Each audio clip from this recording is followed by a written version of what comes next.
Hi there. So this video is explaining the process of moving from a write-up to a synthesis.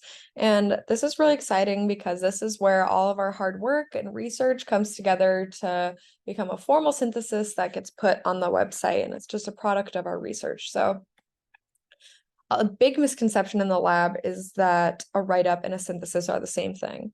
They are not. A write-up is something that everyone on your team does for the week, and you come together and discuss what you found, and that's this document. So everyone fills that out, your whole team, and you come together and discuss it and decide, okay, is this a case, and are we going to make a synthesis for it?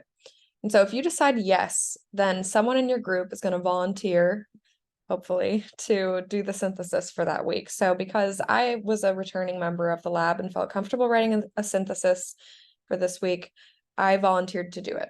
So this is what a synthesis looks like. Similar heading here, you have the discrimination type up top, and then the country, the group, the date finalized. This is kind of a fluid date as it goes through the editing process. So just keep changing it as you finish your edits. And then team. So it's all the team members that worked on the write-ups. But since I decided that I would do the synthesis for the week, I put lead behind my name because I'm leading the synthesis. Your content warning and your approximate time period. So as you can see, this is not just a copy and paste from the write-up. It's a paragraph, and we want it to be pretty concise. A big skill in academic writing is keeping it concise and only including what's really important, because this is going out to the public. So, we really just want to answer the question, did the Conde experience lethal violence?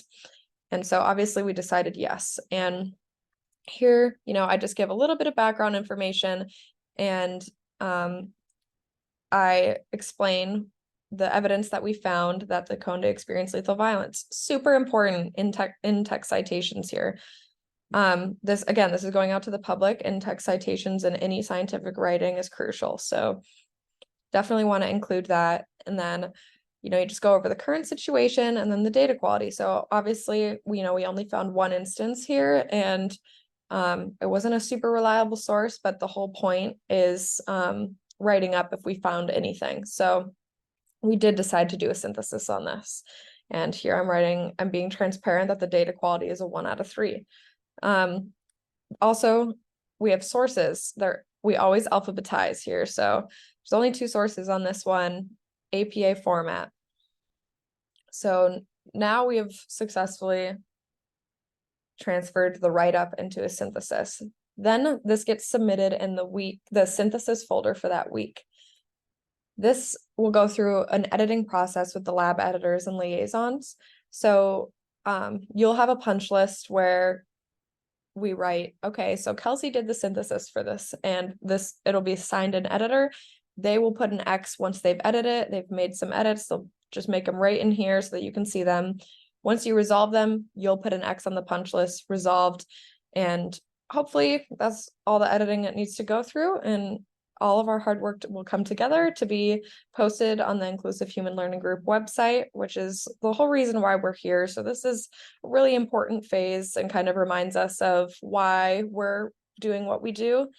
And yeah, so I mean, this is an interesting example because there's not much evidence, but you would definitely will have cases where there's a lot of evidence and it might look quite a bit longer than this.